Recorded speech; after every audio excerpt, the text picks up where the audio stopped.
I hope everyone had a good week. I hope you all had a safe week. I hope you all had a healthy week. I felt like, doing a thing today. Not because it's Friday. I mean, this is like perfect, I'm gonna get started in a minute. I feel like I should be going on a date tonight. Like, this is very 1978 date where, I should go roller skating. I should have on there should be like a Donna Summer song playing in the background, like Last Dance or something. Alas, I will just be going to the store, going to the post office. Maybe I'll go get this shaped up since I did it myself. I'll go to a barber and have them just shape it nicely. Not cut it down, but shape it nicely. But all right, so prosperity day 2, let's get into it. And I promise I'll respond to look through your comments when I'm done, but please feel free to comment and ask questions. Okay, so we are doing a 40-day prosperity plan based on the Abundance book by John Randolph Price. Again, by all means, please go get the book on Amazon for yourself. It's more than just the 40 days. There's gonna be more. So this first set of 10. So if you don't know, it's 40 days. It's 10 statements. So for 10 days, you do 10 statements. Then you repeat them, repeat them, repeat them.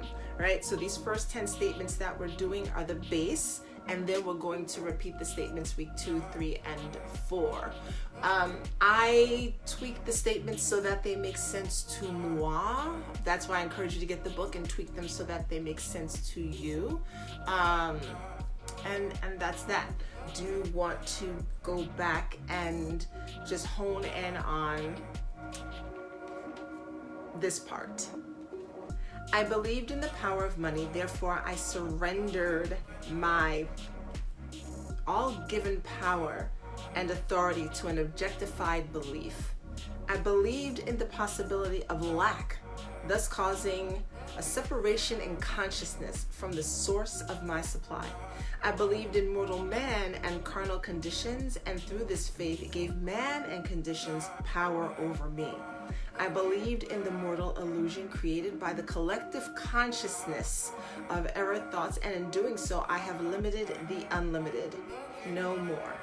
This day, I renounce my so-called humanhood and align my divine and claim my divine inheritance as a being of God. This day, I acknowledge the all and only the all as my substance, my supply, and my support. I want to repeat that because I want it to stick in, and I'm going to come back to that in a minute. And that's going to be, them cutting grass or whatever outside that you're going to hear. So, all right, so the statement for day 2 is, I lift up my mind and heart to be aware, to understand, and to know that the divine presence I am is the source and substance of all my good. I'm going to repeat it again. I lift up my mind and heart to be aware, to understand, and to know that the divine presence I am is the source and substance of all my good. Now, one more thing. This week I want to focus on the spiritual piece of this and the connection to the divine. There is a tie into this to sex, of course. But this is like foreplay. Like, you need to get prepared. You need to get wet mentally and spiritually in order to get to the other pieces, right? So if some of you are confused and you're like, I thought you talked about sex. I do, but sex is spiritual. Sex is also creation. But we'll get to that in weeks 2, 3, and 4. Right now, I really want us to hone in on just the spiritual piece of it. So if you look at, I want to go back to the statement,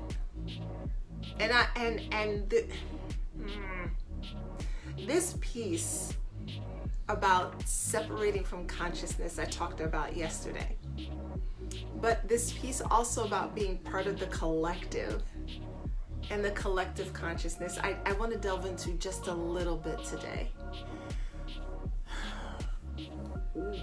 Yesterday I used the analogy of bread. And there's the dough, and when you're making the biscuits, the rolls, you're taking a piece of the dough. And so because of that, we're all connected. We all have the same ingredients in us, right? We're all made from the same pot. Little differences, a little more melanin here, less melanin there, that type of thing. But because we all, and this is with the caveat that you believe in a higher power, but because we all come from the same bowl, we are all energetically connected. And this is the piece that we seem to lose, and this is part of that separation from consciousness that happens when we come into this human body and we discover self, right? Because when you're an infant, you there's an understanding that you're a part of something. But about 2 or 3 years old, you discover self. You discover that there's a difference. You are not the mother who carried you, or the father who birthed you, or whoever is raising you. That there's a difference in you all. So now you realize there's a separation between you and other people. If we're not taught, if we're not trained, if no one comes to us to continue to remind us that we are connected, we start to grow up thinking, I am me and me is here, and I am solo. And my thoughts only affect me. My energy only affects me, because it's just me. And to be fair, most of us did not grow up in households that said, you are a part of the collective. Your thoughts not only affect you, but they affect the collective energy of everything around you. That's a very indigenous way of thinking.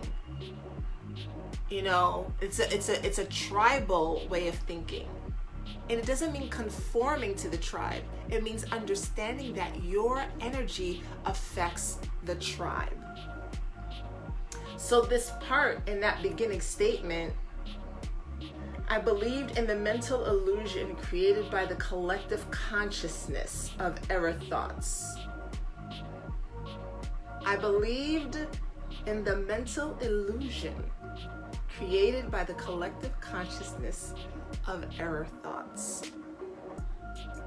We are all living in something created by collective consciousness.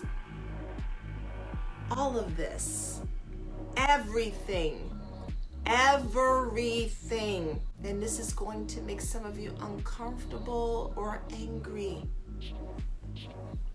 You think that what's happening in the world today is about today. You think that what's happening in the world today is about you.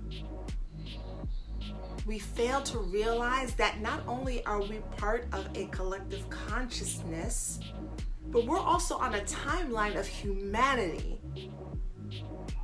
And there are certain unravelings and certain lessons for each and every group to learn and understand and grow from. And those lessons do not happen without pain or discomfort. There is no birthing without discomfort. That does not mean that you are apathetic. It doesn't mean that you have no feeling towards what's going on. But what it does mean is that if you're consistently putting out the energy of fight, animosity, lack, that is what will be reflected in the general consciousness. So if you're wondering about what is going on in the United States, and you forget to realize that this country has a history, a foundation that needs to be unraveled, and you believe that this is solely about our political system, you're missing the point. Because this is also about our collective consciousness. And really the problem with that is we don't want to be responsible. It is far easier to blame someone outside and want them to fix than it is to sit with your own thoughts and see how can I change my inside so that the outside is reflected differently. And this country in particular has done a very great job at creating victim citizens who abdicate their power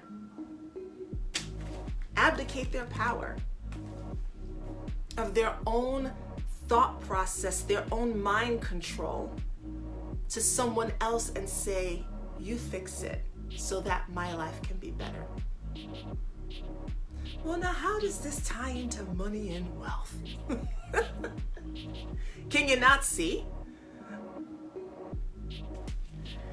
I lift up my mind and heart to be aware, to understand, and to know that the divine presence I am is the source and substance of all my good.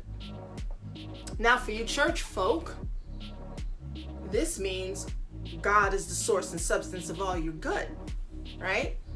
This means not just saying stuff like, yea, though I walk through the valley of the shadow of death, I fear no evil. You say it, but when you step into the world, it's all fear. Oh, this happened. Oh, that happened. Can you believe that? Can you believe this? Look at what this party's doing. Look at what that party's doing. It's all fear. So you do fear the evil. And that's not a judgment. We're human. We're human. That's the human in us. But part of the human journey is to rise above that human/ego part of us. Because, and now I'm not going to get on the church folk anymore for right now. Because if you are a sovereign human being and you believe that you are connected to source, the all, the universe, God, Allah, Yahweh, then you know that connection is your power source, and that no mortal man can control what is divine. If you know and are aware that the divine presence I am is the source of all of your good, what are your limitations? This does not ignore the fact that there are things in place and systems in place. It's a both and. It's not an either or. We have this duality thinking, this black and white. It can only be this or that.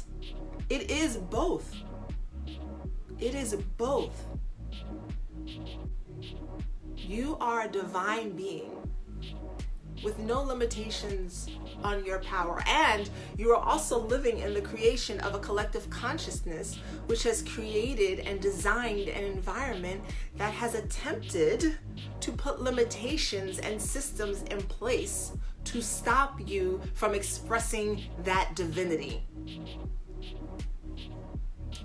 Because that's how those who create the systems can maintain some power, right? Is to let you know that you have none, and to constantly remind you that you have none. Abundance isn't just about your money. It's not. It's about everything in your life. It's about how do you switch your thinking in a society that constantly plays on your egoic fears of not being enough, not having enough.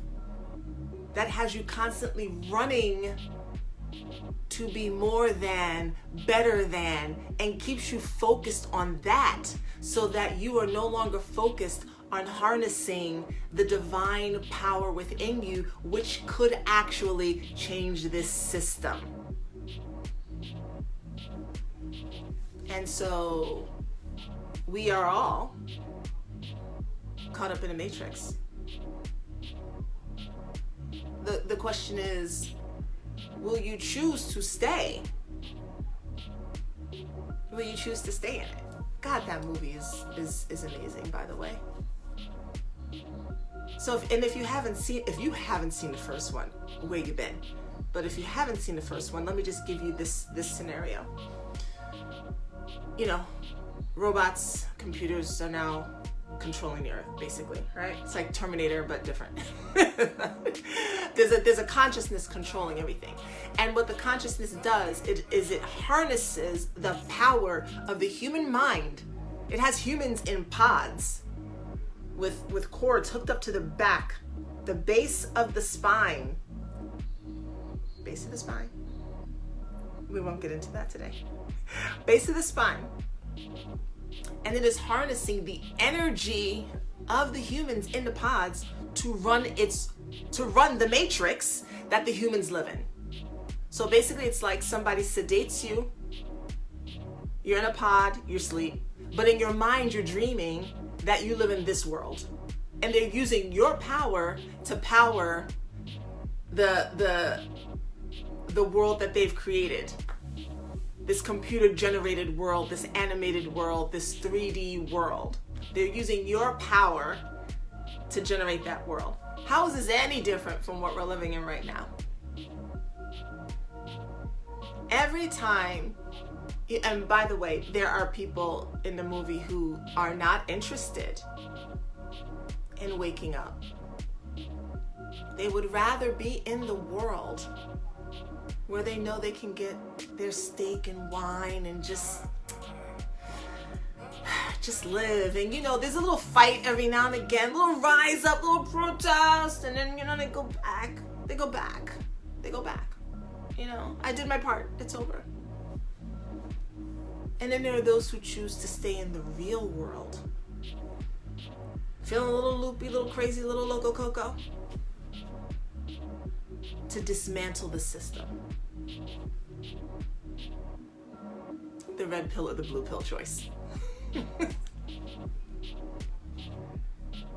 So, this is the illusion. This is part of the illusion that is spoken of in this book. That's why I'm saying it's about more than just the money. You are creating the world that you live in around you through your thoughts, right? You are then, with your thoughts and my thoughts and everyone else's thoughts and everyone else's thoughts, and like the commercial, and so on and so on and so on, are creating the collective world that we live in. So, understanding that, please know that this is a long game. This is a long game. Some of the issues that you all are fighting against, firstly, you're adding the energy of fight against, which creates the negative and the reverse of what you're looking for. Some of the issues that you all are fighting against will not be solved in the next 15 to 20 years. They will not be solved in the next 150 years.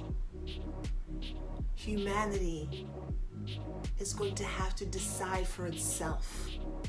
That's the collective, what we're going to do. There are lessons in all of this for people of every descent. Whether you're of European descent, African, Asian, well, we're all of African descent, but you know what I'm saying. There are lessons in this for all of us.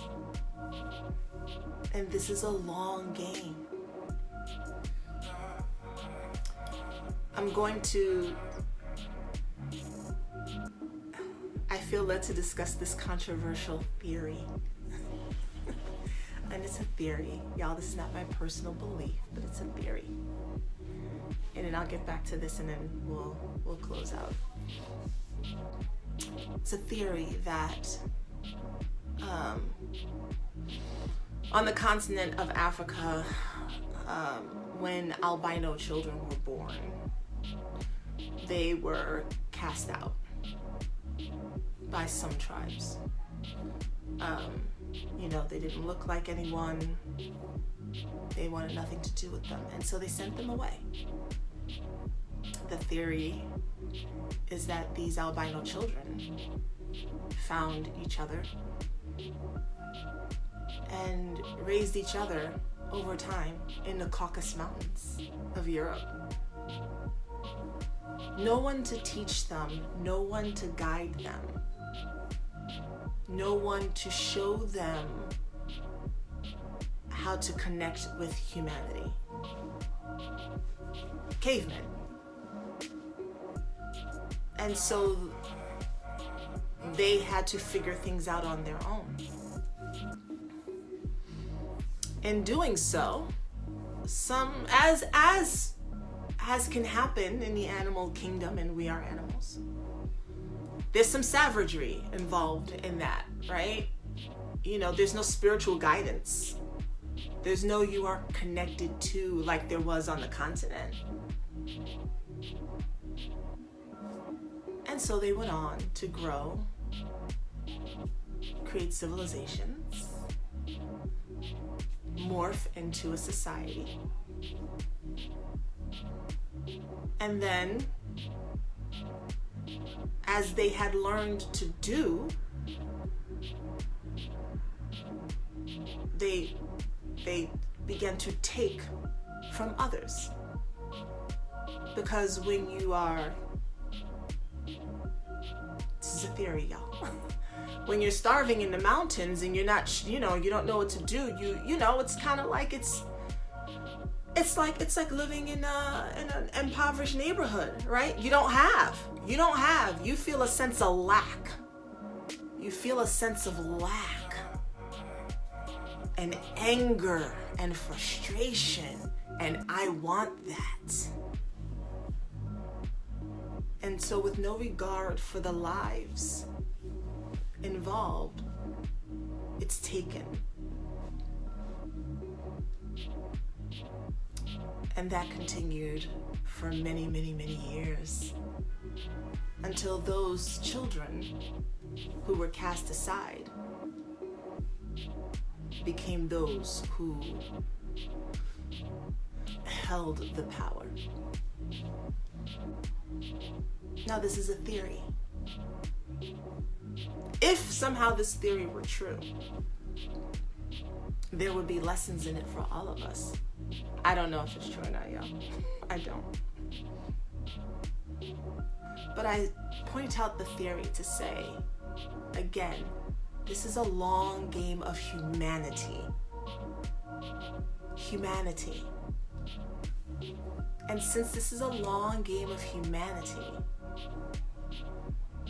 what can you do right now to change your thinking, to inspire others to change their thinking, to then change the thinking of the collective consciousness, which is rooted in error thoughts and limitation? What can you do today to begin believing?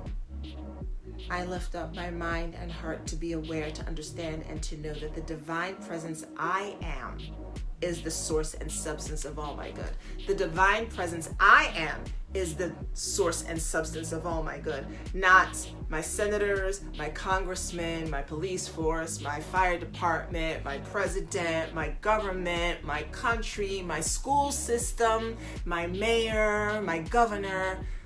The divine I am is the source and substance of all of my good. And for some of you, you think this means apathy. And again, it is not an either or. You can believe, understand, and know that you are a powerful divine being within yourself who has the power to shape and recreate your reality, while also acknowledging what reality has created and working to shift it in the physical form, right? This doesn't mean everybody just sits home and meditates with no action, because that's what some people think. Oh, just go home and meditate, so you're saying don't do anything? No. Meditate and change you and feel your anger and. But if you're waiting for other people to fix things, you are part of the collective consciousness problem. You are directly connected to the divine. You are that in flesh. There are no limitations. Just as the all created universes and worlds, you can do the same on a smaller scale. Imagine how different the world would be and shift if we all understood that. Regardless of political party or race or gender or sexual orientation. If we all just understood that we were connected to each other spiritually, whether you like it or not. Because the same thing that created you created the very person that you can't stand. Remember that. What created you created whatever it is you think you can't stand to see. So you're connected. How would we treat each other differently? How would we move differently in the world? You could not be a victim if you saw the connection in all of us. So, that's the abundance book for today, because you are abundantly filled with the power to shape your world and the world around you. This may be uncomfortable for some of you. Wait till we start infusing sex into it. Juicy. But for now, I want you to sit with the idea. Even if you don't agree with it, try to let the idea kind of like swirl around in your mind. Just let it swirl.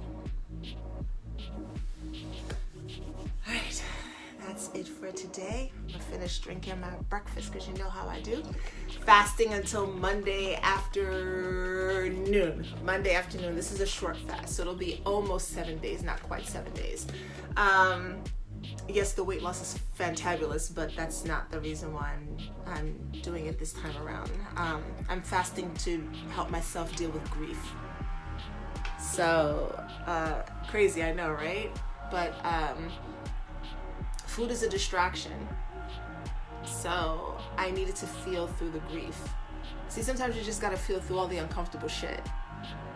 There's really no way around it.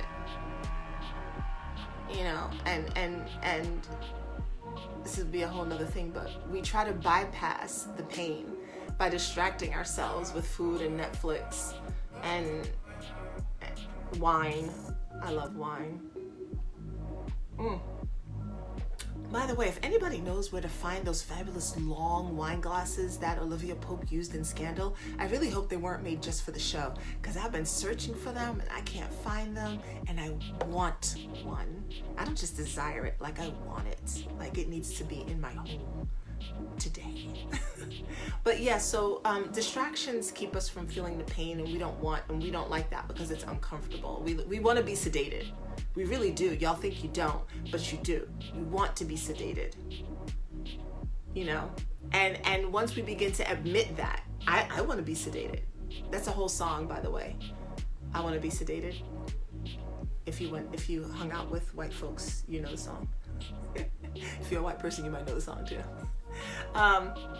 So I'm opting not to sedate myself right now, and I'm opting to give my body what it needs in terms of nutrition, but to feel through the grief that needs to come through me, because otherwise, how can I heal?